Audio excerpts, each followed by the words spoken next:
Obrigado, boa tarde a todos e todas os presentes. Primeiro eu queria agradecer ao convite da comissão organizadora, do pessoal do Marcelo, e dizer que para mim é uma honra estar aqui homenageando o Carlito, que além de meu amigo, era um intelectual, foi e continua sendo um intelectual de grande importância para o pensamento brasileiro, né? Quando o Marcelo me convidou, eu falei, não, eu quero falar sobre o Carlito marxista. Aí eu fiquei pensando o seguinte, o que eu vou falar? Eu tenho tanta concordância, onde é que estão as minhas discordâncias? Você tem que falar da discordância, né? E eu fiquei pensando, caramba, eu concordo tanto com ele, onde é que estão as divergências? Né? E principalmente por quê? Porque o Carlito foi uma intermediação entre uma geração muito velha do marxismo brasileiro, que eu diria que tinha duas grandes expressões, né? O Nelson Werneck Sodré e o Caio Prado Júnior, que não eram poucas grandes expressões, né? São dois magníficos intelectuais marxistas brasileiros, de grande poder de reflexão e de produção. E depois você tem uma geração nova, né? que não aparece também assim, timidamente, chega chegando. Tem uma geração nova que chega chegando. Eu diria que você tem duas grandes expressões dessa geração nova que chega chegando, depois do Werneck Sodré e Caio Prado. É o Leandro e o Carlos Nelson. Leandro Conde e o Carlos Nelson. Por que eles são importantes? Primeiro porque eles vêm, num momento, eles aparecem como intelectuais, e não é qualquer, assim, intelectuais acadêmicos, eles aparecem como intelectuais orgânicos do movimento operário. Eu acho que, né, vinculados a um projeto de luta de classe. Eles não aparecem como intelectuais desconectados de um projeto de contra-hegemonia. E aparecem renovando uma reflexão, de um lado, que, eu diria, estava muito cristalizada e muito engessada dentro naquele momento, do Partido Comunista Brasileiro, né? E, de outro lado, colocando questões novas também no âmbito da discussão teórica. E partindo de uma dessas duas correntes que tinham balizado, né, e que balizaram o marxismo brasileiro, eu diria, Werneck e Caio Prado, tanto o Leandro como o Carlito vão desenvolver algumas das principais reflexões de Caio Prado. Sem também negar algumas das principais reflexões de Werneck, mas claro que centrando, né, naquela produção nova de grande oxigenação marxista que foi a produção do Caio Prado Júnior. Em particular, o Carlito, ao fazer suas reflexões sobre a cultura brasileira, já rapidamente, no seu momento muito lucasiano, e aí a importância dos dois, né, tanto do Carlito como do Leandro, trazendo para o marxismo brasileiro dois grandes pensadores, que até então se sabia que existia, mas não se assumia a existência deles. Era meio, como se diz em alemão, verboten, era meio proibido, não é? Você falar de Gramsci ou falar de Lukács, não é? Era meio difícil falar, não é? Principalmente de Gramsci, onde se confundia muitas das reflexões do Gramsci com revisionismo, não é? Quer dizer, havia essa confusão, e eu diria que até hoje, não é que havia no passado, não é? Há até hoje essa confusão, que é proposital, que não é só no Brasil, não. Né? Na Itália existe Gramsci para todos os gostos, Gramsci de direita, Gramsci de esquerda, Gramsci de centro. Está aqui o Guido não está por aqui, mas ele podia dizer para a gente como é que isso acontece. Tem livros e livros de tratados, né, Giovanni? Quer dizer, o Guido está ali. Exato, quer dizer, então, quer dizer, também no Brasil, isso. Também no Brasil essa questão aparecia, não é? E eu acho que aí o papel, principalmente do Carlito, foi trabalhar não só o autor, mas trabalhar os seus conceitos na realidade brasileira. Eu acho que a inovação está aí. Então, a primeira continuidade, eu diria, ruptura e continuidade com o pensamento do Caio Prado, aparece via Carlito, exatamente trazendo esse debate da particularidade histórica, que está presente na discussão, naquele seu primeiro momento sobre o Lima Barreto, seu artigo sobre o Lima Barreto, e depois aprofundando outras discussões, e também quando ele apresenta para nós, eu era um jovem estudante de ciências sociais, o seu estruturalismo miséria da razão, onde ele vai pontuar no plano lucasiano questões teóricas centrais ali. Então aquilo foi um momento importante. Eu diria, para mim, não só como estudante de ciências sociais, né? Quer dizer, esse debate chega para mim, eu diria, não via universidade, não, chega via Partido Comunista. Eu, um jovem militante do Partido Comunista, e nesse momento trago contato com essa discussão, onde as pessoas me dizem, olha, este texto é de um camarada do partido. Isso para nós tinha uma importância muito grande. Por quê? Porque também para nós havia, nesses jovens militantes do Partido Comunista, havia a questão do embate com o stalinismo, da necessidade da descristalização do marxismo. Então, de repente, também essa chegada, né? Ele chegou chegando, né? Como diz o meu filho mais jovem, chegou chegando, né? E não pediu licença para fazer a crítica radical àquilo que tinha que ser criticado. Então, pensando em tudo isso, eu falei, caramba, onde é que está a minha divergência, né? Claro que a gente tem divergências. Eu diria o seguinte, o elemento central da análise do Calit, eu vou pegar aqui um dos aspectos, o Marcelo já alinhavou aspectos importantes, o Giovanni também, né, na sua formulação, mas eu queria pegar um aspecto que me parece central na formulação do Carlos Nelson, que é a primeira questão da particularidade brasileira. O elemento da particularidade não é um elemento qualquer, é o conceito da particularidade histórica que durante muito tempo se ignorou no plano da elaboração marxiana. Né? Quer dizer, como é que o Marx trabalhava com a ideia da particularidade. O mais interessante, muita gente que batia no peito que era leninista não trabalhava com aquilo que era caro ao Lenin, a ideia das especificidades históricas do processo de objetivação do capitalismo. Então, quer dizer, a retomada de Carlos Nelson sobre essa discussão não era só também via Lukács, mas era retomar o próprio Lenin. O próprio Lenin fazendo as discussões, principalmente sobre a questão agrária da social-democracia na Revolução Russa, onde o Lenin vai trabalhar com a ideia das particularidades históricas, não é? Ele vai trabalhar com a ideia das formas específicas do desenvolvimento. Por isso que por quê? Porque ele está pensando na Rússia. Mas ele também, para pensar na Rússia, ele tem que pensar um processo onde se articula a universalidade do capitalismo com as formas objetivas e particulares de objetivação do capitalismo. Então, a retomada da ideia, não é, principalmente para um país como o nosso, da via prussiana, não é importante. Eu não estou dizendo a invenção do conceito, né? A criação do conceito está em Lenin. E também não estou dizendo que é um pioneirismo na introdução do conceito, porque o Werneck Sodré introduz esse conceito. Ele vai falar em prussianismo no Brasil. Mas eu estou dizendo do desenvolvimento do conceito. Eu diria da particularização do conceito de via prussiana. Isso é fundamental.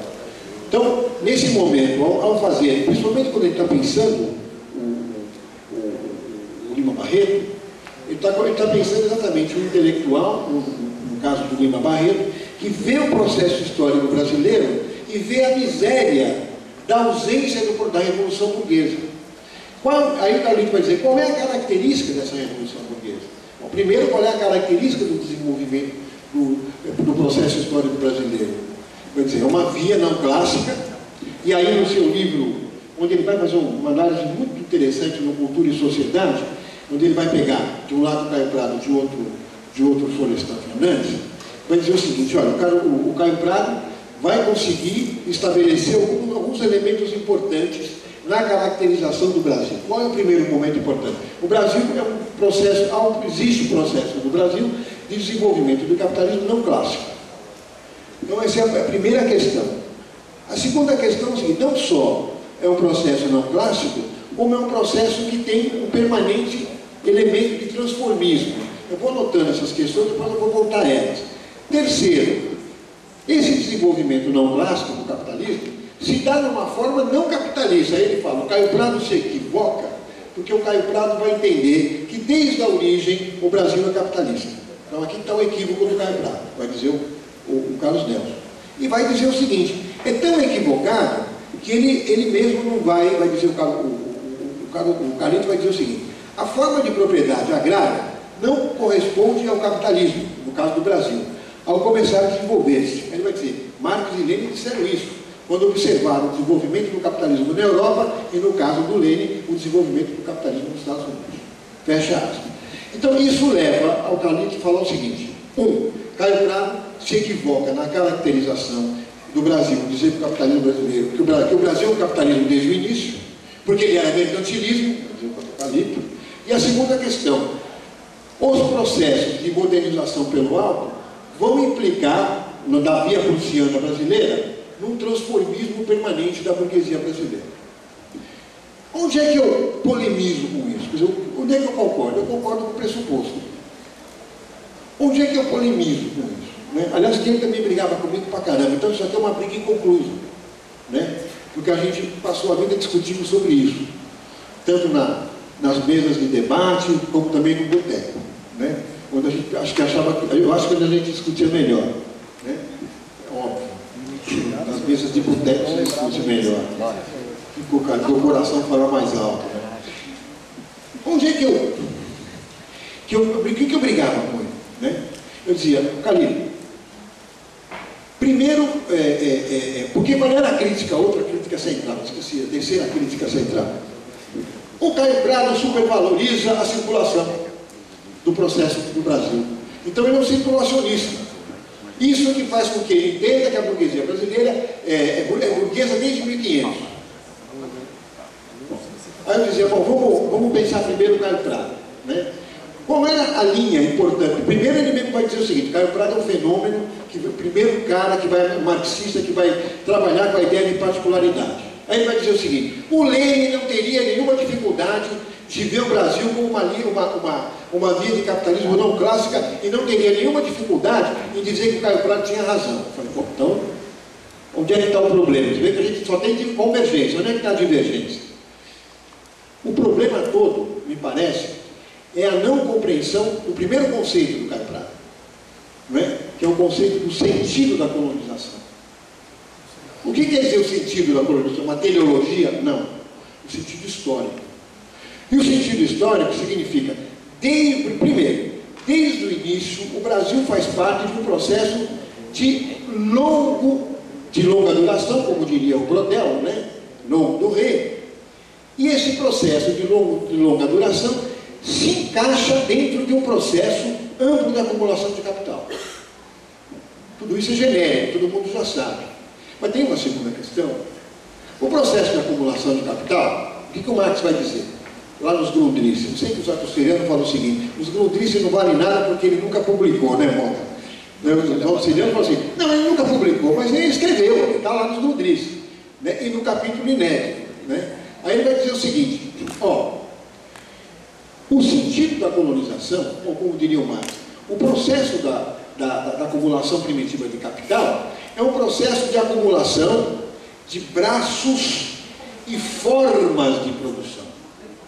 Onde é que ele complementa isso? Naquele famoso capítulo inédito, lembram do capítulo inédito? Que ele vai dizer, esse primeiro processo de acumulação de capital, vamos chamar de subsunção formal do trabalho ao capital. Isso não é pouco. Por que isso não é pouco? Porque esse processo de subsunção formal do trabalho ao capital é um momento em que o capital está transformando outras formas de produção, né, e absorvendo e dando a ela um objetivo capitalista que o seu fundamento não tem para o processo não só de acumulação, mas de objetivação do capital. Porque o que é objetivação? É acumulação, é objetivação do capitalismo, né? Mesmo no seu processo mercantil. Então, no plano ontológico, vamos assim dizer, no plano ontológico, que é uma análise cara, Calito, quer dizer, no plano ontológico você tem ali colocado o capitalismo, mesmo aquele que ainda está em processo de gênese. Então essa é a segunda questão. O terceiro, o que é o circulacionismo? Quer dizer, eu até acho que o Caio Prado também exagera no circulacionismo, está entre nós que ninguém nos ouça. Estou de acordo com o Calito, com o Caio Prado exagera na questão do circulacionismo. Mas tem um elemento que ele não exagera. Ele vai dizer o seguinte: pô, mas o que era essa produção na América? Que não era aquilo que o Marx criticava, a questão agrária vai adquirindo ela mesma no seu processo a forma do capital. Mas ele está falando de países que viveram o feudalismo. Acontece que, por acaso, nós somos colonizados no período de expansão mercantil, no século XVI. Então, cadê o feudalismo? Não tem. Até porque não tinha índio senhor feudal aqui. Né? O que tinha aqui era a burguesia mercantil que chega aqui, escraviza os índios, escraviza os negros na África, põe os caras aqui para trabalhar como trabalho forçado. E põe os caras para trabalhar como trabalho forçado para o mercado. Não produzindo só valor de troca. Aí outra crítica que eu tenho ao Calil. O Calil dizia, mas eles produzem valor de troca. Isso não quer dizer nada. Quer dizer, o que eles produzem? Valor, mercadoria. Produção ampliada da mercadoria, produção ampliada do capital. Você tem uma moderna indústria do açúcar. O que é um engenho? Tem um grande cubano, grande historiador cubano, que chama Frajinal, eu não lembro agora o primeiro nome dele. Manuel, obrigado. Que escreveu uma obra-prima chamada O Engenho, onde ele mostra a modernidade da forma produtiva do engenho. Era muito moderna, era uma coisa muito nova que era o engenho, sua forma produtiva. Portanto, se produz, não valor de troca só, se produz mercadoria para o mercado mundial. Esses escravos produzem mais-valia. Portanto, o que eu brigava com ele? O Calil, olha a particularidade histórica aqui. Né? Esses escravos não eram escravos que produziam valor de uso. Alguns produziam, né? Alguns escravos estavam lá produzindo para subsistência. Mas a maioria dos escravos, ninguém ia gastar um monte de dinheiro. O escravo custava um monte de dinheiro. Não é que ele custava um tostão. O escravo custava dinheiro para comprar e para manter. Porque o escravo não podia também ficar doente à toa. O cara precisava manter o escravo, porque o escravo era um grupo de produção. E veja que situação específica aí, nesse debate. Né? O escravo não só é um trabalhador forçado que produz mais-valia, como também ele é um meio de produção. Não é uma coisa alucinada, né? O estranhamento absoluto, a alienação absoluta de si. Porque o escravo é um ser vivo que produz valor pelo seu trabalho, mas também ele é considerado meio de produção. Bom, aí tem um elemento de particularidade. Esse aspecto, no meu modo de entender, leva vamos dizer, a se poder classificar esta burguesia mercantil, uma burguesia mercantil. Né? Entendendo-se ela, aquilo que o Marx chamava, lá nos Grundrisse, de burguesia anômala. É um termo que o Marx usa, acho que talvez ele não tinha como definir isso aqui. Ele fala, bom, no Brasil, no Suriname, no sul dos Estados Unidos, a renda da terra é capitalista? É. Os donos da terra são capitalistas? São. Mas são donos de escravos? Faz uma interrogação. Aí ele fala, só podemos considerar os capitalistas, e eles são capitalistas, porque eles se apresentam como uma burguesia anômala. O que é isso? Isso é um elemento de particularidade, de especificidade do capitalismo. Não é? Se o capitalismo alemão tem um processo de acumulação pelo campo, com o trabalho forçado do campesinato, aqui o processo de acumulação do capital é pelo campo com o trabalho forçado dos escravos. Vamos esquecer que na Alemanha você teve uma segunda servidão, onde se arrancava, o Engels vai explicar muito bem isso naquele livro A Guerra dos Camponeses na Alemanha, onde se arrancava a mais-valia, e era uma mais-valia absoluta, quase absoluta, porque o trabalho dos camponeses alemães era um trabalho escravo. Por que isso não faltar uns 10 minutos, por favor? Né? Quer dizer, era um trabalho escravo. Então esse é o segundo ponto da polêmica.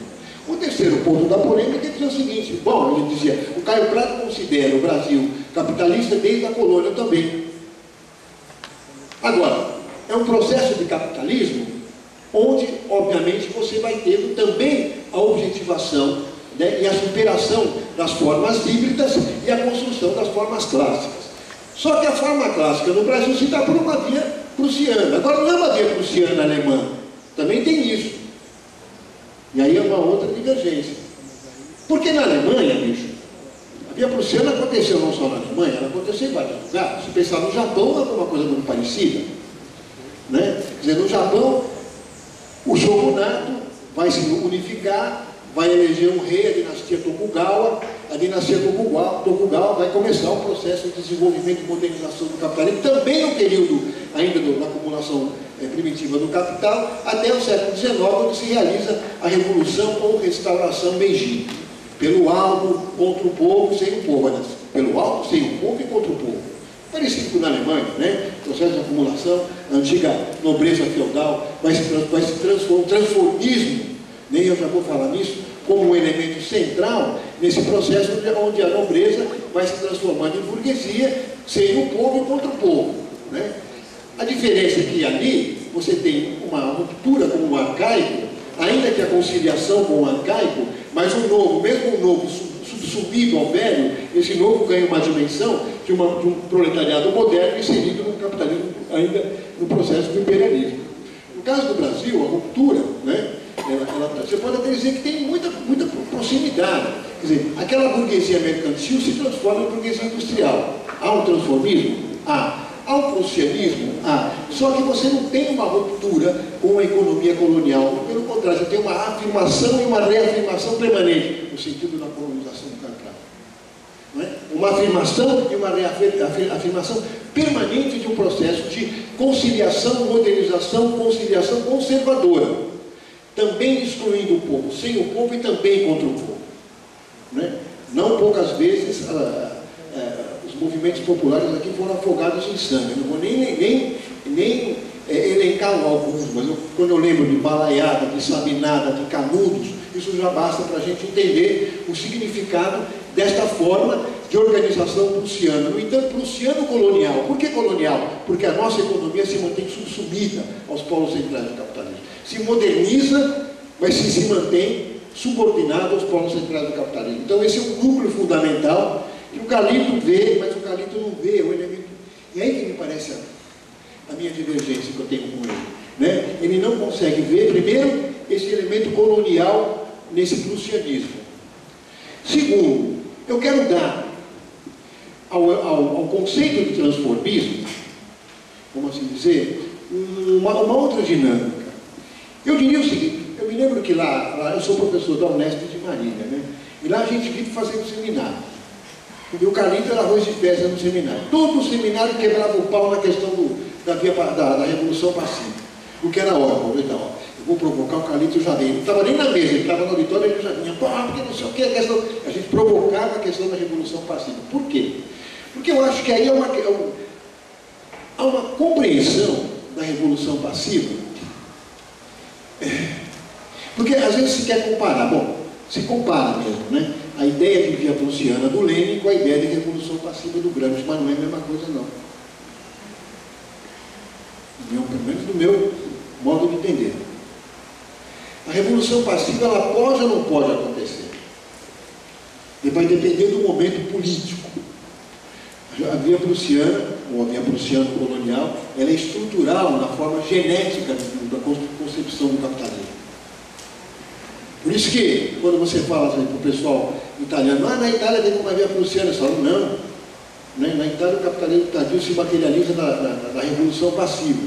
Mas o conceito de revolução passiva ele é muito fluido.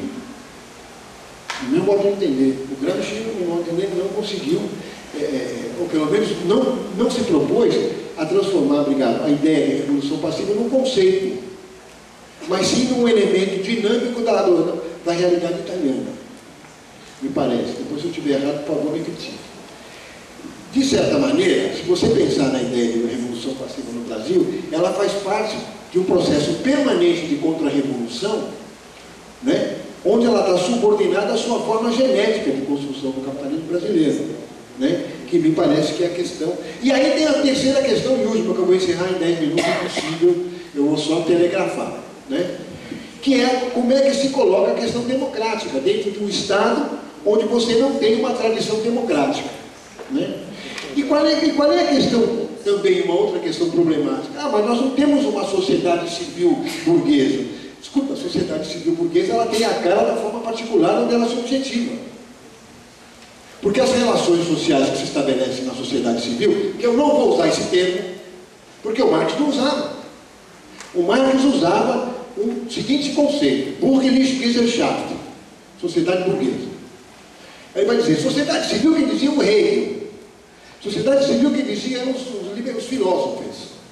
Mas o Marx mesmo ele dizia, aquilo que o Hegel chamava de sociedade civil, vamos chamar de sociedade burguesa. Bom, no plano clássico, a sociedade burguesa vai criar a democracia burguesa, a cidadania burguesa, a sociedade civil burguesa, mas tudo isso com a cara clássica. E mesmo assim o Lossurdo vai chamar a atenção. Eles eram todos clássicos e eram donos de escravos. Ainda que não tem nada uma coisa a ver com outra, é verdade. Né? Não importa se o Rousseau, por exemplo, tinha filhos que abandonou na porta de um convento e não disse quem era o pai. Não importa isso. Né? A questão do caráter não vem ao caso. Mas vem ao caso a forma de compreensão de que o limite da luta democrática é o limite da sociedade civil. E aí que me parece, dizer, dá para dizer que os comunistas não se interessaram pela questão democrática? Não dá. Mas também a questão democrática para os comunistas não é um elemento central. Se você não entender a luta democrática como um processo de democratização. Me parece que o último Carlos Nelson Coutinho tinha entrado por aí. Quando ele publica, não à toa que ele publica o livro do Lukács. Né? Eu acho que o último Calito compreende. Aliás, uma vez ele me disse, a última vez que eu estive com ele, foi lá em Marília, num desses seminários nossos, em 2011. Ele me disse o seguinte: Carlinhos, chamado de Carlinhos, Carlinhos, eu achei o seguinte, eu acho que esse negócio da democracia a gente precisa repensar, e eu estou repensando, vou ter que colocar no âmbito de como o Lukács está desenvolvendo. E falava com a gente, falou com você também isso. O que eu acho é que ele consegue compreender esse elemento, mas esse elemento é central, porque o processo de democratização não é só aprofundar a democracia, é superar a democracia. Onde é que está formulado isso? No Lenin, 1905. Democracia burguesa e democracia operária. Lenin refletindo sobre a experiência da Revolução de 1905. Aí ele vai dizer o seguinte: qual é o grupo? O Lenin vai usar alguns termos caros ao Gramsci e ao nosso Carlito. O Lenin vai usar: o proletariado precisa construir a hegemonia. Quem vai pegar é o Gramsci, é o Lenin. Que o Gramsci, como bom leninista, vai dizer: é isso mesmo, e desenvolveu. Essa hegemonia significa que o polo democrático se articula dentro da luta socialista. E que a luta socialista e a radicalização da democracia implica na superação não só da democracia, como das próprias formas de representação burguesa. E aí eu entro no último tema que não vai dar para a gente discutir agora, mas obviamente vocês no debate me provoquem, por favor, que eu estou louco para ser provocado. Me parece que aí tem uma terceira dualidade. Enquanto que para o Gramsci a política era autopositiva, na velha tradição italiana, do Renascimento, do Maquiavel, para o Lenin a política era autonegativa. Era necessário radicalizar a política para destruir e superá-la. Né? E aí tinha um debate também que o Carlito estava começando a rabiscar algumas coisas e infelizmente ele nos deixou muito cedo e nos deixou ainda com uma obra incompleta. Mas era isso que eu queria falar. Eu queria dizer que falar sobre o Carlito para mim é falar sobre uma grande emoção e um debate que ainda não se concluiu. Muito obrigado, gente. Valeu.